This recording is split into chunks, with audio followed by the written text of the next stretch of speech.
Ketika kemarin kita telah berbincang sedikit perihal budaya intelektualitas yang dimiliki oleh kaum-kaum terpelajar atau kaum pemuda dari era Budi Utomo hingga lahirnya inisiator muda seperti Jong Java dan Jong Sumatera dan organisasi lainnya, maka pada kesempatan kali ini mari kita akan menanyakan kembali perihal budaya-budaya apa yang telah atau hampir sirna di era ini.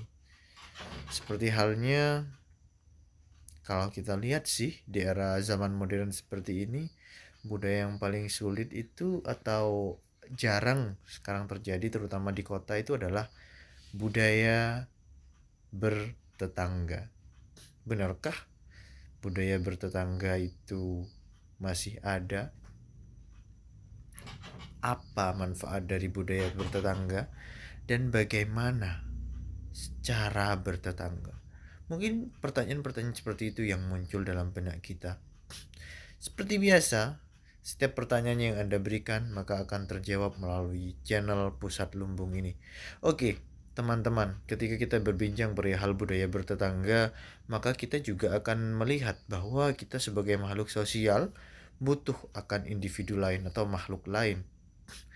Karena seringkali sih dengan semakin meningkatnya era informasi atau kemajuan zaman, tingkat individualitas setiap manusia itu semakin bertambah.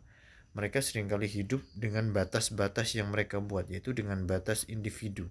Jadi mereka hidup yaitu sesuai dengan kebutuhan mereka saja, atau sesuai dengan keinginan mereka saja. Aku, kamu, kamu. Dan seringkali ini terjadi ketika di masyarakat perumahan atau komplek.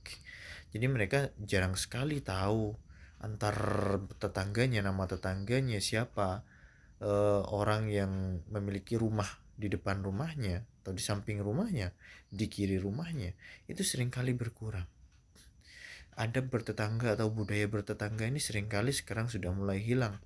Padahal kalau dalam tradisi di desa, seringkali adab bertetangga atau budaya bertetangga itu masih seringkali terjadi, terutama di malam-malam perayaan hari keagamaan. Contohnya ialah perayaan agama Islam. Contohnya setiap hendak Idul Fitri pasti ada saling hantar menghantar, yaitu membawa opor ayam atau kare atau makanan antar tetangga yang satu mengirim kepada tetangga yang lainnya. Mereka intinya lah bersaling bertukar makanan.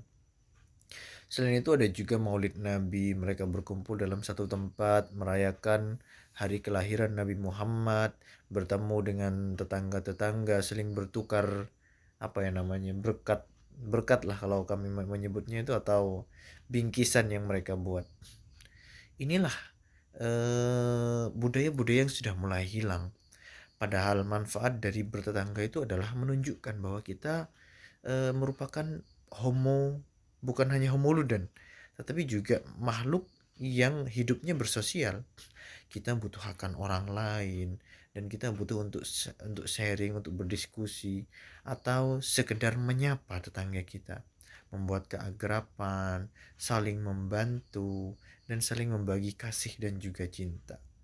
Manfaat dari bertetangga itu adalah bagaimana cara kita saling mengenal, bagaimana cara kita saling memiliki, bagaimana cara kita saling berbagi. Sehingga ketika terjadi sesuatu di antara tetangga kita, kita pun turut merasakan. Atau ketika ada sesuatu yang terjadi dalam diri kita atau masalah yang kita alami, tetangga pun turut merasakan atau datang untuk membantu. Budaya bertetangga itu sangat diperlukan. Bahkan sekarang dengan mudahnya informasi, kita susah sekali melakukan pendekatan atau budaya bertetangga dengan orang-orang sekitar kita. Kita lebih mudah menjangkau orang-orang yang jauh di sana, yang letaknya mungkin berkilo-kilometer atau banyak sekali milimeter, mil-mil, bermil-mil ya. Jadi agak susah. Dengan tetangga kita yang lebih dekat, kita susah untuk berinteraksi, sedangkan dengan orang lain hanya melalui WA atau media sosial kita lebih mudah. Sayang sekali jika kita tidak mengenal tetangga kita. Sayang sekali jika kita tidak merealisasikan kembali budaya bertetangga ini. Padahal salah satu cara untuk membangun suatu kebaikan atau suatu perubahan adalah dengan membangun suatu pergerakan yang dimulai dari eh, sekitar terlebih dahulu. Cara kita untuk membangun suatu pendidikan yang bagus tergantung dari bagaimana cara kita melihat kondisi tetangga sekitar, melihat kondisi lingkungan sekitar, yaitu bagaimana mereka belajar selama ini, bagaimana cara orang tua atau keluarga-keluarga di sekitar kita mendidik anaknya, bagaimana cara mereka berinteraksi secara sesama. Dan itulah yang akan menjadi suatu refleksi-refleksi melalui bertetangga, melalui cara kita berbagi, melalui cara kita bersama membangun kebersamaan, maka akan terbangunlah secara terus-menerus hidup sosial, yaitu hidup yang saling memiliki, di mana kita akan mampu saling berbagi, saling bercerita, dan saling membantu.